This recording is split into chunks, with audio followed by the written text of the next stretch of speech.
মানিকগঞ্জ উপজেলার নির্বাহী কর্মকর্তা ইউনো সাহেবের উপস্থিতিতেই লুট হচ্ছে সাদা পাথর। সেই চিত্র আপনাদেরকে আমি দেখাচ্ছি। এই হচ্ছে সীমান্তের জিরো পয়েন্ট, বাংলাদেশ ভারত সীমান্তের জিরো পয়েন্ট নোম্যান্সল্যান্ড। এখান থেকে পাথর লুট করে নিয়ে যাচ্ছেন। পর্যটন কেন্দ্রের যে মূল আকর্ষণ সাদা পাথর, সেই পাথরগুলো লুট করে নিয়ে যাচ্ছেন দুর্বৃত্তরা।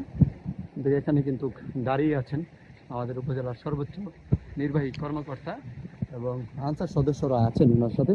উনি ওনার কী কাজে এসেছেন সেটা আমার জানা নেই, কিন্তু এখানে তিনি আছেন। এই হচ্ছে গলাই পোস্ট বিজিবি ক্যাম্প। এই ক্যাম্পের বিজিবি সদস্যরাও বাইরে আছেন, তারাও ডিউটি পালন করছেন তাদের উপস্থিতিতে। এবং এই যে ইউনো সাহেব উপজেলা নির্বাহী কর্মকর্তা, ওনার উপস্থিতিতেই এই সাদা পাথর লুটপাট হচ্ছে। এই চিত্রই আপনাদেরকে আমি দেখাচ্ছি। এই যে আপনি দেখতে পাচ্ছেন, ঠিক আছে, ওইদিকে আরো আছে, ঠিক আছে। এই যে পাথর নিয়ে যাচ্ছে। তো ইয়ানো সাহেবের উপস্থিতি পাথর নিচ্ছে। এর আগে আমি দেখিয়েছিলাম বিজিবির উপস্থিতিতে আসলে পাথর নিচ্ছে। এবার আপনাদেরকে দেখালাম ইয়ানো সাহেবের উপস্থিতিতে পাথর নিচ্ছে। ভালো, চমৎকার, খুবই সুন্দর।